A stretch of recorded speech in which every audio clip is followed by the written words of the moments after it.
ce qui nous pend au nez, Oui. c'est-à-dire ce qui menace le pays, Oui. n'est pas nécessairement lié au prix du pétrole.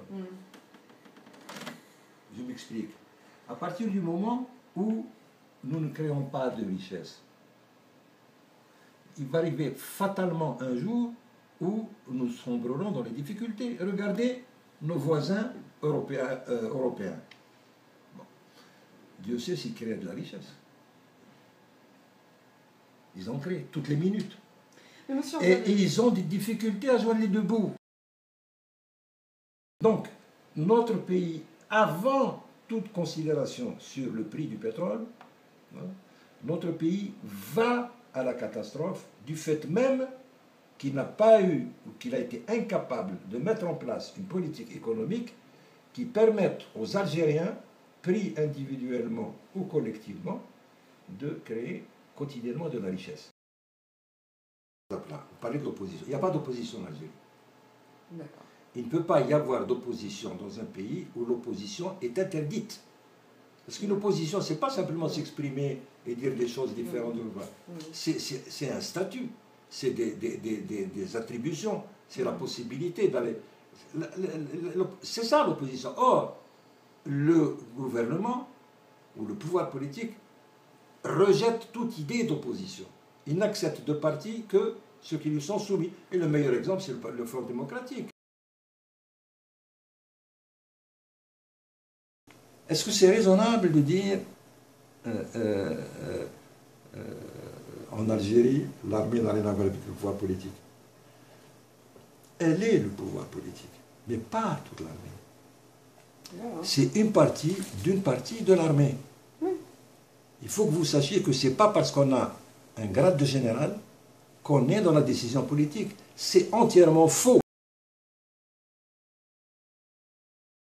De la même manière que je dis, et ça ils ne l'ont pas reproduit, et j'ai toujours dit depuis au moins 20 ans, 1, nous avons besoin de changer, 2, l'armée ou ce pouvoir est une situation de fait. Qu'on l'aime ou qu'on ne l'aime pas, c'est une situation de fait.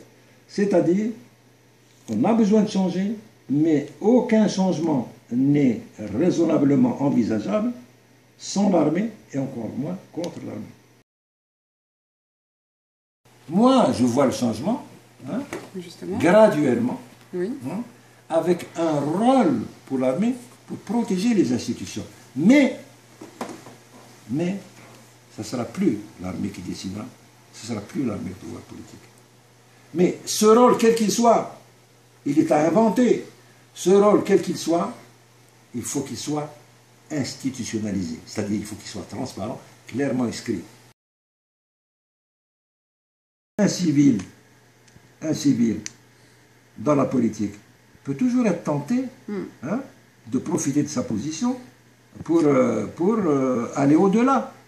Il faut qu'il y ait un système de protection qui, dans la situation actuelle du pays, et sur 30 ans, vient de l'armée. Puisque nous n'avons pas, il faut bien sortir du cercle vicieux. Nous ne pouvons rien faire parce que nous n'avons pas d'institution, nous n'avons pas d'institution parce que nous ne pouvons rien faire. Vous voyez ce que je veux dire?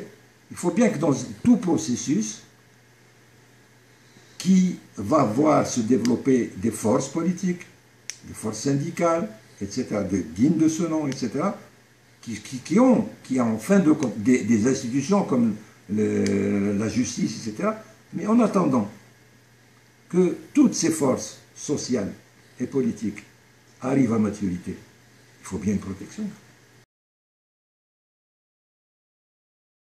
Il y a deux changements fondamentaux. Ce n'est plus l'armée qui détient le pouvoir. Ce n'est plus au sein de l'armée qui détient le pouvoir politique.